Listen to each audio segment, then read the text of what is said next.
મિત્રો, હું શ્વેતા કહાર હેડલાઇન ન્યૂઝમાં આપનું હાર્દિક સ્વાગત કરું છું। હવે નજર કરીએ દેશની 20 મોટી ખબરો પર। રામ મંદિર પરિસરમાં વધુ 13 મંદિર બનાવાશે। 6 પરિસરની અંદર 7 બહાર। રામલલ્લાની પ્રાણ પ્રતિષ્ઠા માટે યજ્ઞ મંડપ તૈયાર।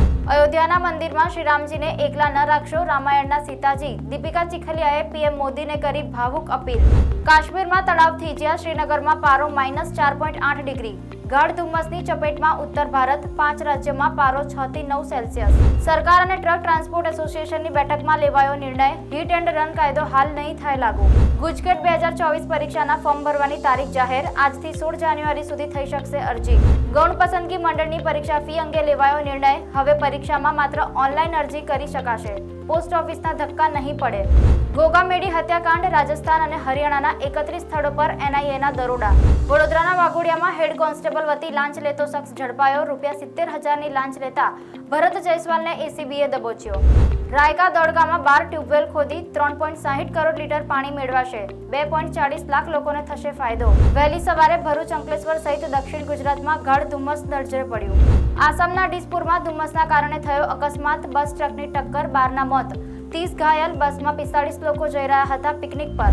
દીકરાની હાલત જોઈ માતા ભાંગી પડી। સુરતમાં મંદિરે દર્શન કરી પરત ફરતા 4 વર્ષના બાળકને ટ્રકે ટક્કર મારી આખો હાથ છૂટો પડી ગયો। ઘટનાના સીસીટીવી થયા કેદ। અમદાવાદ રિવરફ્રન્ટ વોકવેમાં સેલ્ફી લેવા જતા નદીમાં પડવાથી યુવકનું નીપજ્યું મોત।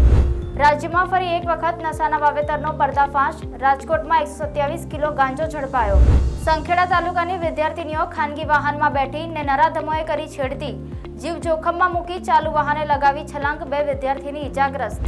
સુરતના મગદલ્લામાં ટ્રક ચાલકોને બેરિકેડ હટાવવા કહેતા પોલીસ પર થયો હુમલો, 23 ઝડપાયા। આમિર ખાનની લાડલી ઈરાના આજે લગ્ન। મુંબઈની તાજ લેન્ડ હોટલમાં નજીકના લોકોની હાજરીમાં થશે ફંક્શન। 13 જાન્યુઆરીએ થશે grand reception. Coffee with Karan 8માં આમિર કિરણ ફાઇનલ ગેસ્ટ। છૂટાછેડા બાદ પહેલીવાર કોઈ શોમાં સાથે જોવા મળશે। 19 જાન્યુઆરીએ થશે એપિસોડ સ્ટ્રીમ। 13મા દિવસે ડંકીની કમાણીનો આંકડો 200 કરોડને પાર। ડેટિંગ કન્ફર્મ કર્યા બાદ જહાનવી અને શિખર પહેલીવાર સાથે જોવા મળ્યા।